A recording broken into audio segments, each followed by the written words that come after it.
welcome back to the Front Three podcast with myself, Big Will, Coach Dan, and the prodigy himself, AJ. Fellas, how are we doing? I'd like to go to my counterpart. How are you doing, sir? Looking very smart today. I got my Sunday best, innit? I like it. I got my Sunday best, so hopefully it's a good day, man. My brother. Well, I'm here. Yeah. Talking football. My guys. Nothing better, no? Great, man. I'm great. Good. Love it. AJ, you want to tell the people what they need to do? So, guys, before we go anywhere, don't forget to comment, like, come on, man, share it, and also subscribe to the greatest football content there is. Amen. I like that. Especially because it's a Sunday. So, the Saudi Pro League has been the talk of the footballing world. Names like Firmino, names like Benzema, names like Ruben Neves. They've all been all decided to uproot from their current leagues to go to the Saudi Pro League. And so the simple question I want to ask you, gentlemen, are these players flocking to the Saudi Pro League for the bag? Listen, as you can see, I've done up my buttons because we're talking about money and business here. You understand? Look, guys, I always say this, and I'll continue to say this. In life, especially as a footballer, there comes a point where you must choose my career or legacy. A lot of these guys have left and gone to Saudi for legacy. Why do I say this? Koulibaly came out and said that I've gone for the money, but not just for me because it will change my family's life. Koulibaly wasn't on small chicken change at Chelsea, which means that whatever he's been offered at Saudi, he's thinking long term. So he's thinking, not my children, but maybe my children's children's children. That's how much his money is stretching. Because really and truly, yeah, if you look at it, nobody knew anything about the Saudi. Let's be honest. Nobody knew much. But there was one guy who decided to explore the shores of Saudi. The legend that is Cristiano Ronaldo. And it's changed the scope and the face of football. His influence, they've now Nike are sponsoring the league. Where would it end? Like, the money that they're giving out. Listen, if I'm Ruben Neves, yeah, how old is he? 25, 26? Yeah. About to enter into his prime. And I look at things right now. I look at the Prem, how it's going. None of the big clubs are really interested like that. I flirted with Arsenal for a couple of years, you know. Offers are coming in from Europe. But hold on a second. Can I go to Saudi for a couple of years and change the trajectory of my children, the generations of my life? I'll go. Bro, this is a no-brainer. Nobody... Look, there was a debate. Oh, what are people going for... Listen, money talks. And this isn't just money for yourself. This is money for down the line. Bro, 100... Put a contract from me now. I'll sign it. Tomorrow I'm gone. I'll do it. And you look at guys like So you Kante. sacrifice possibly winning the Champions League, the Premier League. Yep. Okay. Yep. Champions League don't feed the family, no? Does it, bro? That medal that'll be hanging in my trophy cabinet. I won't be able to celebrate anything. Oh, come on. Maximum a couple mil. Whereas when I go to Saudi, they're offering me 60 mil a year. January to December. Come on, man. And for a couple months, you don't even play in their league. It's ridiculous. It's ridiculous. But also, what we got to understand is that it's not clubs that are doing this. It's a nation. Do you understand? And so when it comes to that, the money is different. We're talking about a different sphere of money and assets and stuff like that. So yeah, could have liked to Kante, Benzema. Benzema, you're a legend at Real. The city is yours. What could make you move? Life-changing money. That's the only thing. Do you know what I'm saying? So it is what it is, man. And just to add to what you just said, so the league is backed by a 620 billion public investment fund. So 600 or what? 620 billion. How do you even explain that? Bro, how do you explain that number? If we attempt to count it right now... Bro, we'd be here. Would you manage, no? No. Well, you're saying that calculator doesn't even have the facilities. Bro, the calculator doesn't have not even you know back in school the scientific calculator for the maths. Bro, the calculator will be confused. It's ridiculous amounts of money that we're talking about. That's why I'm saying it's not clubs, it's a nation that is pushing this. And that's the difference. That's the difference in what we're seeing and how much they can offer people, what they're offering people. You know, I know it's not just money, it's assets, it's land, it's shares and things that probably go beyond what we think and know. So, you know, when you get an offer like that, you'll be very brave to turn it down. I'll start off on that, and I've made a few points, and perhaps we can go through a few of those. But I want to start off with Yes, sort of, Prof. Go ahead. I'm trying, man. I want to start with where you just mentioned. So like is backed by 600 $620 billion private investment fund. Right. So what that tells me, the reason I find that scary is that what that tells me is a few high-end, high-profile individuals of the country sat together. How do we make our country or our league the most attractive in the world? And they go ahead and say, let's bring this player, let's ransack the whole of Europe, or in fact the world, and bring the best players here. And it's similar to sort of, let's say, the nation of Germany getting together and coming up with the philosophy, or Spain, right? That our domestic clubs need to have this philosophy where they bring up players that will make the national team better. Yeah. These guys have gone beyond that. They want to make their league better. So it's almost like a PlayStation. Yeah. Facts. They've got unlimited funds, and they're bringing in everyone from across Europe. And this is very scary. And that leads me to the number one point I want to think out. And this what is more interesting to me, is that how did we get here in the first place? The Super League. I don't think so. These wealthy owners. No. I think it's Roman the Abramovich, maybe. Super League showed them that it's possible, but you've got to find a better way of getting it done. So the Super League is more of a symptom of what I really want to talk about. So what one thing I've been thinking about recently is that we got here because I think COVID, and when COVID came, the way the football world had to sort of readjust itself, it exposed a lot of clubs, to almost to the fact that they were operating under false pretense, in that they were spending more than maybe the clubs had. They were doing things that they couldn't afford in the long term. And so you see, since COVID, every other week, guys, or maybe it's just me, every other week, it seems like FIFA is inventing a new competition to bring in money. It seems like that. It seems like there's a new competition somewhere to bring in money. It's true. And then I was thinking, look, you can make some argument for some of the players that have gone away. They've hit certain heights in their career where going to the Saudi Arabian League, you can justify the fact, they're going for the money. And not only that, they got big names which will bring attraction to that. That's fine. But Where the likes of Jota go from Celtic. Exactly. Yeah. But then also look at it, Life-changing money. What's been the landscape in the European football? There's been a lot of foreign investors coming in to buy it. Yeah. So football clubs are no longer run like what they used to be, which was they representing the community, right? Now they're run as businesses. And the same commercialization of football clubs is what's attracted the Middle East investors in the first place. But even if you look at it from the other side of it, City, look who they were taken over by. Newcastle most recently. And when we're talking about, Even the United takeover. even United, it's in the works. But I feel like the resistance at United is that they don't want another consortium from Saudi to come and take over their club. Because if you look at the heritage of United, the heritage of someone like Newcastle, these are football clubs that are built off community. They're built off their fans who die, who bleed black and white for Newcastle. If we look at history, it's been Newcastle, Arsenal, United, Liverpool. Those are the clubs. All right, obviously there are a few more, but I'm just paraphrasing the clubs right now. Who the fans are everything to the makeup of the club. Do you know what I'm trying to say? But now Newcastle have been taken over by Saudis. Like United are now on the cusp. So these guys have seen, and it's genius when you think about it, because they thought, who are the biggest clubs? Who are some big clubs that are sleeping giants? And how can we go in and change the landscape, but with the money we have? Newcastle is one of them. For years, people have said Newcastle's a sleeping giant. It's a huge club and stuff. Just needed some investment. And so here's one side of it also, yeah. So you mentioned sort of like these clubs like sleeping giants and whatnot, yeah.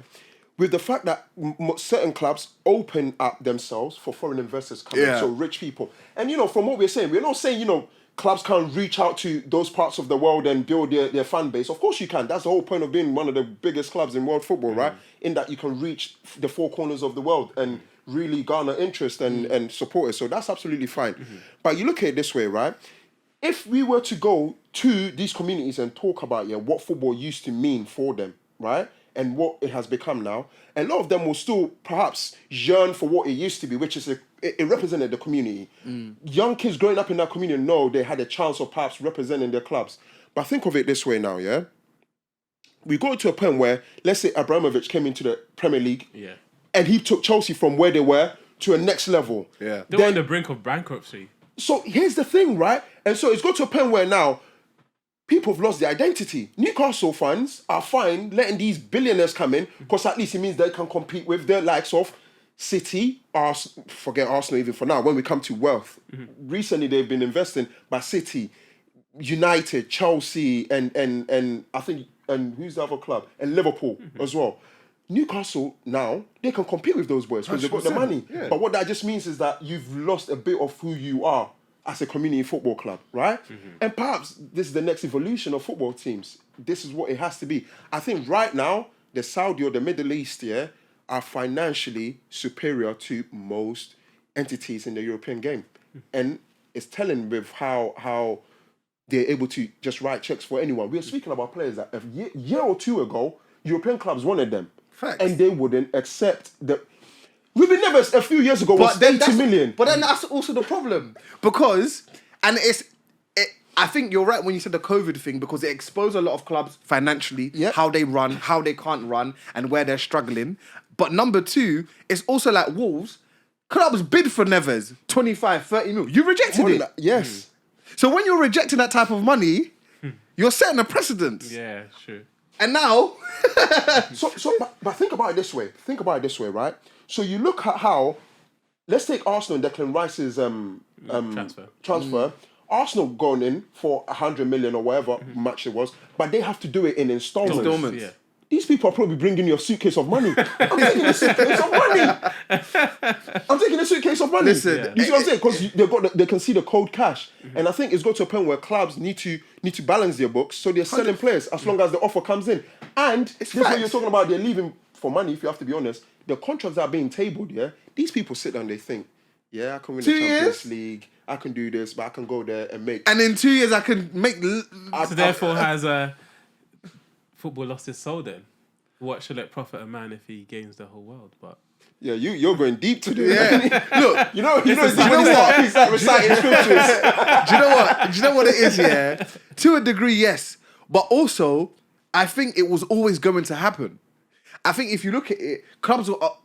The Saudis are making waves because of the amount of money that has been quoted that they're offering. But really and truly, if we deep dive into it, loads of clubs have been taken over in the last few years by American consortiums who are splashing cash, but it's just not on this level. So it was always going to get to this stage. It's just maybe it's been accelerated a bit more this year. But I think the trajectory of where this was going to go was always rising. Listen, football is the biggest sport in the world. So this was always going to happen. If you look at the money that's invested in NBA, huge. Some of the contracts they're giving out are ridiculous. That's a whole nother world. So, and if we're saying football's the biggest sport in the world, then it'll come a point where football will rival that type of money that's been paid out. And it started now. So, bro, because you could look in we could look at championship clubs. Some of them have been taken over. Burnley are one. Sheffield United, I think, are also another. There are clubs that have been taken over. Fulham got taken over. The money wasn't huge, but it was takeover with a substantial amount of money that enabled the owners at first to part. Do you get what I'm trying to say? So now these guys have just come in, they've just brought a big bucks that you can't say no to, and it's just accelerated. That's why everyone's like, whoa. Really and truly, this has been happening for years. It's just now, it's just a little bit more accelerant, and it's just blown up. So I don't think football will lose its soul, or it has, or maybe it's going through a transition. And this is nothing new.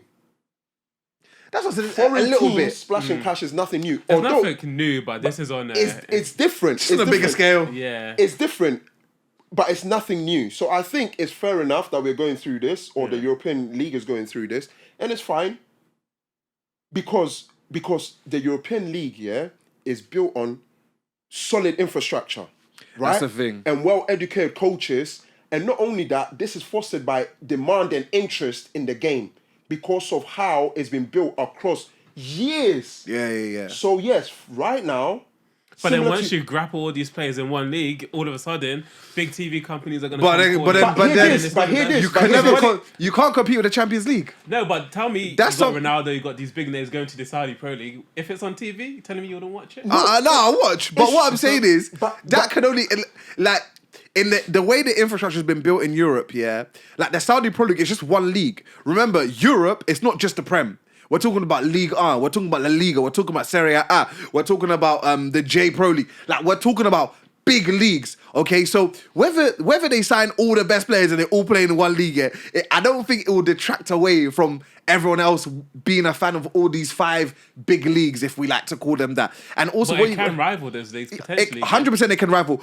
That's what I was going to say. It can rival them, but when the Champions League is still in there, the Europa League, and also the Europa Conference League, which is now getting traction, it can't rival, if that makes sense. Unless they now get to a point where the Champions League say, well, we're going to have And to the accept. Champions League format is changing, not next year, but the season after. Yeah, That might so impact the interest in the competition as well. I think it's brilliantly interesting.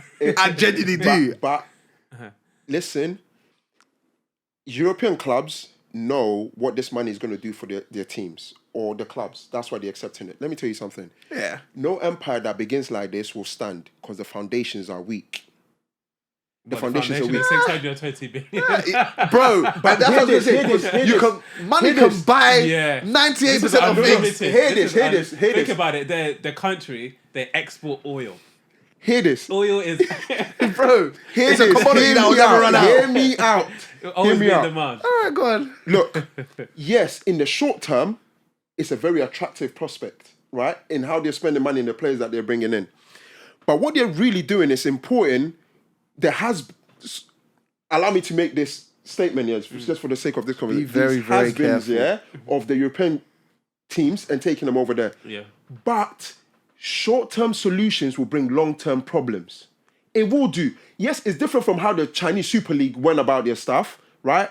Or how the Russians did a few years back. Because these lot are bringing in not only 1 or 2 of the best in, and try and build from them. They brought in Ronaldo, the finest footballers to have played the game, right? In Ronaldo, and you see when he went there, he said this league in the next 5 years is going to be one of the best. And then they started this whole evolution of people moving on there. But, and granted, in the last few years, the Middle East have been investing a lot in their football infrastructure, which is fair enough. But that's still far beyond what the European nations have built. I'm saying to say this, yeah, if you bring these top players, right? However, your academy systems are not solid. You cannot pick fruit from there. It's going to collapse because this is not sustainable. It is not. No form of business or empire. But my question Because is... the reason why the European League or every league around the world is so strong, right? I'm talking about the European League. I'm talking about a few of the South American leagues, yeah? It's because of how they're able to produce from within. Right now, the Saudi League ain't producing from their own. They're not. They're buying. Think about it. Yeah. Ruben Neves have gone. Do you think Ruben Neves has really gone there because he wants to go and win the Champions League in the Middle East? No, he's gone there for money. So maybe some days he wakes up, he's not that motivated, his quality is not the same. I can guarantee you this happens. Because the pressures of European football is, nothing can measure it. The fan base, of course, yeah. Precisely. But my thing is with that is that I take it in 2 parts. So Ruben Neves waking up and being motivated. But now, if the league is becoming competitive because of the players that they're signing, bro, he has to step up. It can't be competitive enough. It can't be. I think it can be. Because let's work out on the average, yeah? They've taken 3 top players in each team in the league. That's not enough way to be competitive. Yes, people will tune in. Because they still see the players that they love. That doesn't mean the league is competitive. Because guess what? Ronaldo can't play every game. Maybe in the Saudi League he could play, right? But injuries do happen and stuff like this. But who about the other players around them? We all know when you play the sport, yeah, you're as good as the player next to you. Yeah.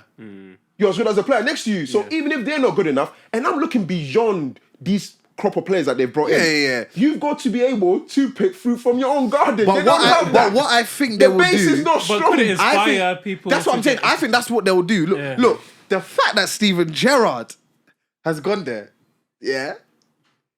Is that they got fat checkbooks. That's what that means. So what I'm saying is, yeah, if a coach of his... We got to give him credit where credit is due. He's got something a bit about him. Top coach. As a coach. Of course. Top coach, right? I'm sure he wasn't lacking in terms of job opportunities in the UK. Somehow could argue. Or even... Arguments could be made. I'm telling you, I don't think... okay, cool. Let me rephrase. I don't think if he applied for a job, he wouldn't get an interview. How about that? Okay, fair enough. In most of the clubs in this country and in Europe. Fair enough. Yeah? Yeah. A big amount of money took him over there. These people, I don't think we should think that they're just short-termly thinking. I think there's a long-term thinking behind They're this. gonna get the best coaches, the best. If you and then attract build the the right, infrastructure. because think about it, Dan. No, but think about it. Everyone who's gone there so far has signed a 2 or 3 year deal. Yeah.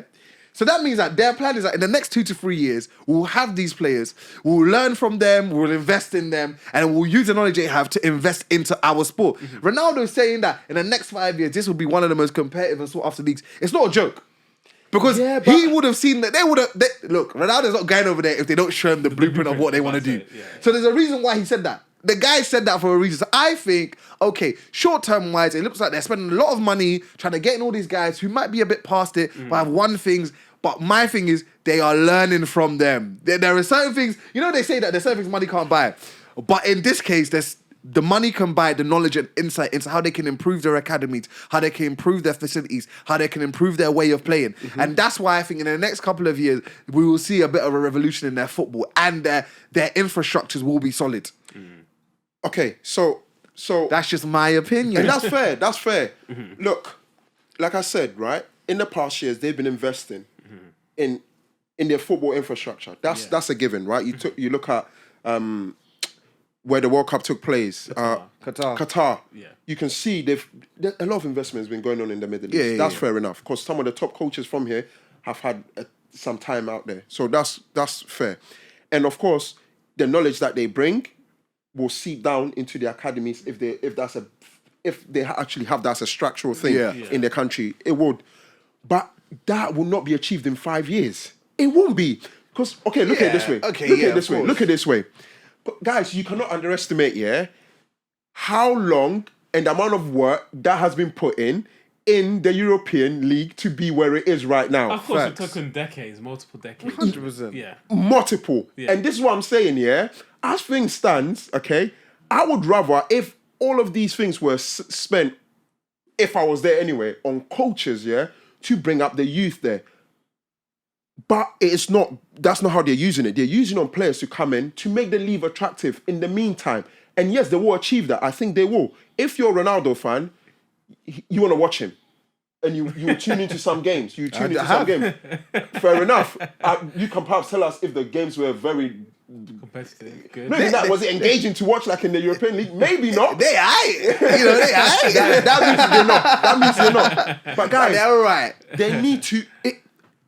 I can't say more than the fact here that I don't think it's a long-term strategy. It won't work. If that is their idea, okay, these couple of players will come in, then we'll get in more, If you're getting players already in their prime, you're not building for the future.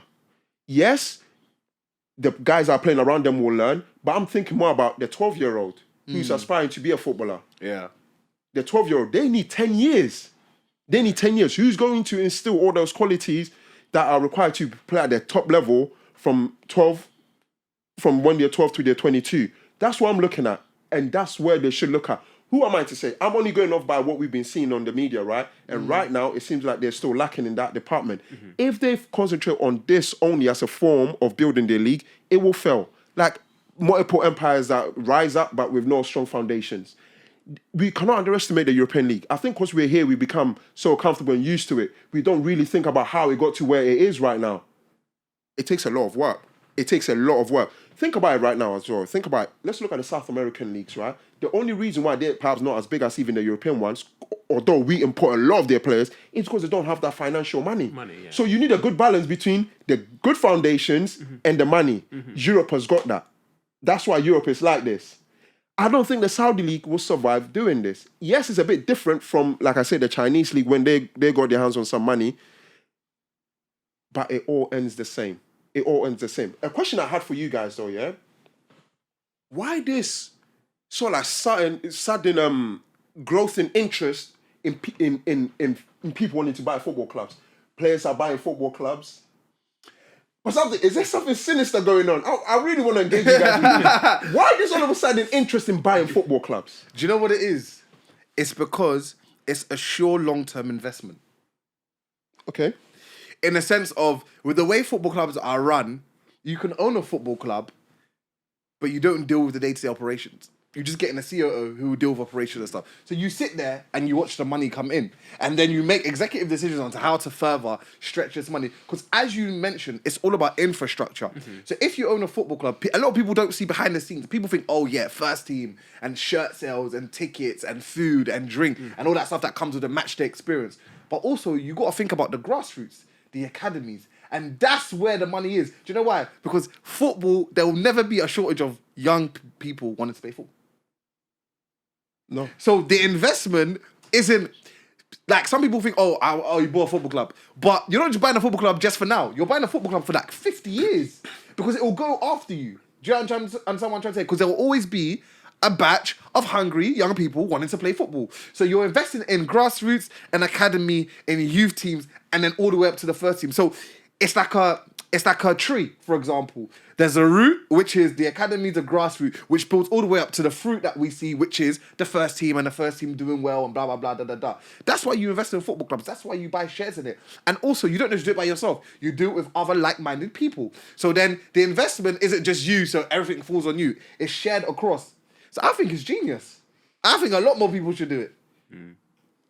And your club, it doesn't have to be a Premier League club. Because even in non-league, for example, I say most non-league clubs are owned by millionaires.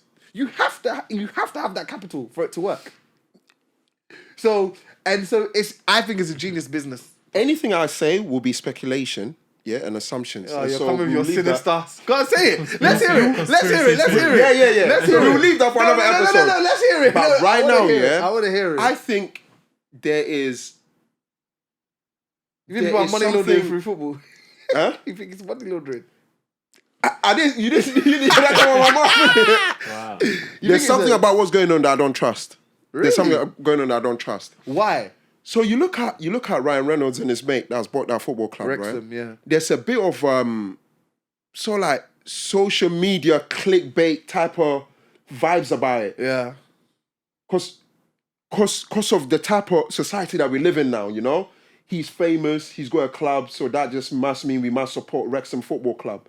And then there's the money that brings. I think football teams, you mentioned it, right? Football is the greatest sport, I think you said, yeah? Mm-hmm. And there's a reason why. The value of one goal is so massive. It's the only sport that I think here, no matter where you score from on the pitch, is worth one. You get that one goal. 100%. Whereas other sports, you get multiple points and this for that. That's why football is the greatest sport, because of its fierce competitiveness, that you can hit a 30-yard rocker, you can score a tap in, you still get that one goal. I'm saying to say this, yeah, the draw that it has, whether when there's the World Cup, the Champions League, and I'm telling you, after COVID, yeah, people have seen great opportunities to make money. 100%. So now you see Zaha and what's his mate? Stormzy. Buying football clubs.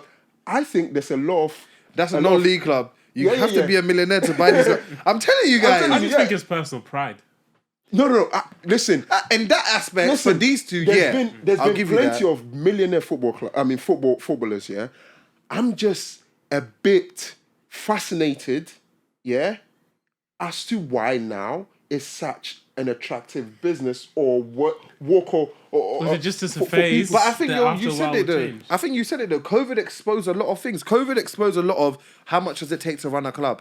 Okay, this club are struggling. Is it Villarreal who have put up all their squad for sale because financially they're struggling? Yeah. So COVID has exposed all these things. I think a lot of people thought it was impossible to do. So again, does that mean, yeah, because of the exposure, yeah, that Yeah, you take advantage. So are people realizing, yeah, we can actually push a little because cash here and there? because you know what? There's something about it I don't think trust. about it, There's think something about about it I it. don't Before trust. COVID, yeah, you never heard of clubs struggling for money or about to go bust because the revenue coming in isn't there's matching. been a few. There's a few that's folded. Not on this scale. And no, of course not. But the reason I don't trust is precisely because of that. Because, yeah, let's say Ryan Reynolds and them will become bankrupt, or they decided we don't want to run this football club no more. Someone's got to come in and buy that now, right? Yeah. And if not, they file for what's the thing? Not Liquidation. bankruptcy. Chapter Exactly. 21. What is it? Chapter 21. Liquidation. Exactly. Yeah. And then we lose the football club. These things happen to Portsmouth Football Club. Yeah, and but, a few but others you that have never just gone- really... These things are political. Do you know why? Because somewhere like Wrexham, for example, if their man pull their money right now, there'll be people who will come in and buy the club. If not, what will happen is it will go to the council. Might as well go to the council. Yeah. Bro. Then the council, then there'll be a winding up order. There'll be a wind up order. The wind up order comes in. All of a sudden, there'll be another business guy to come together and be like, oh, something that comes a bit cheaper now that the wind up order come up. No, but there's a reason why. Yeah, there's a reason why we have to protect the soul, yeah, or the sanity of these kinds of clubs, because they're not at the forefront of the professional game, right? They're just making their way, and so they still, to a certain extent, represent the communities at a grassroots level. Do you see what I'm saying? Those grassroots teams represent the community. The problem with sort of people pushing in cash and everything like that, the moment they pull out their cash, it's not easy to sort out. We're just assuming another millionaire might want to step in. It depends how they've left the club. Yeah. And I don't trust that they all have good intentions for the clubs. And it's taken that. It's hard to take the soul out of the top game because the money that's been played about there is next level. But for these little things that communities rely on, someone to go and sell shepherd's pie in the stadiums and stuff like that, it's very important that we protect that, guys. Because the way the world is going here with the advancements of technology and stuff like that, people could really lose something from that. And so that's that. Anyway, that's one thing I wanted to keep an eye on. And then my last one was this, yeah? You see financial fair play? What's that? What is that? What is that? Bro, come on, man. If financial fair play, is that an injunction only imposed on European clubs? Yeah. Yes, sir. Yeah. Because it's UEFA. And Do you know how dumb that is? Do you know how dumb that is? No, and this is what I'm saying. How dumb that is, yeah? It's as dumb as, yeah, the English league a few years ago closing the transfer window to themselves early. But clubs can still buy from them. That's how stupid it sounds. And this is what I'm telling you, yeah, that the Super League doesn't that go back to what you said, is them trying to protect their game in Europe? Who's trying to protect it? UEFA. But you're not protecting it. If a foreign land can and this is what I'm saying. You, and this is what I'm saying is that Super League goes back to what you're saying. Yeah. What's the point of your point about Wrexham protecting them? And I'm saying no. I'm talking about financial fair play. I'm saying if financial fair play was an injunction that was imposed on all teams, then the Saudi League can't be doing this. Because then we will need to see how much they're spending and if they can't spend that much. But you can't do that if you think about society. It's like the UK government trying to control what's happening in a different country. No. It doesn't work that way. Of course, yeah, the football or the FIFA is the branch under which, or is the route that, other branches of other things grow from, right? So then you go the English, you go the Portuguese, you go the French, whatever it is. They have to set the rules for everyone to obey. And if it's different, that means you've left yourself exposed. You get my point? I'm not making a point for them. I'm making a point as to, that's why I asked the question. Are financial fair play, an injunction only imposed on European clubs? It should have been done by FIFA rather than UEFA. And that would have solved some of the issues. So if it's UEFA, then it's only imposed on the European clubs. Yeah. Which means we will get violated by rich oil billionaires. But I'm telling you. But I'm telling you. As long as you're in sipping on some nice wine that no one else can have. I remember Manchester sipping on apple juice and a wine flute and a champagne flute. Baby, life is sweet. But I'm saying, this is what I was saying though, is that the Super League gave these guys a green light to go ahead and do what they're doing. I'm telling you. Because they realised, okay, the Super League came together, they were talking about all this type of money and all the big clubs coming together. I'm sitting outside of Europe and I'm thinking, oh, really? Okay. Well, we'll just create our own Super League, but we'll just bring in all the super players and just spend crazy amounts of money to do it. And while we do that, we'll build our league, build the infrastructure, make sure our league is counted as one of the best in the world. The Super League opened up a lot of this stuff. I'm telling you. I think they're just taking advantage of people's needs to be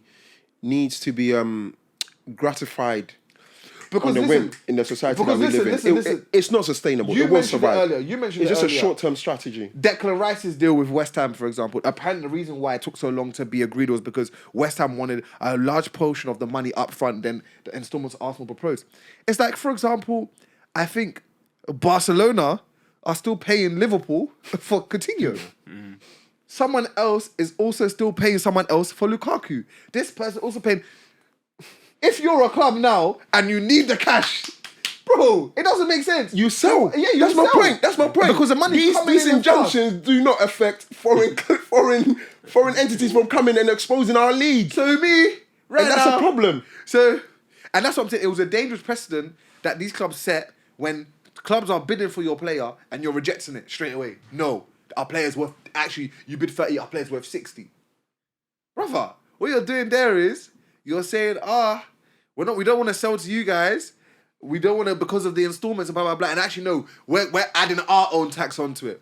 Okay, cool. And you know what, actually... And that's the problem. This is literally my last point, yeah, about this whole conversation.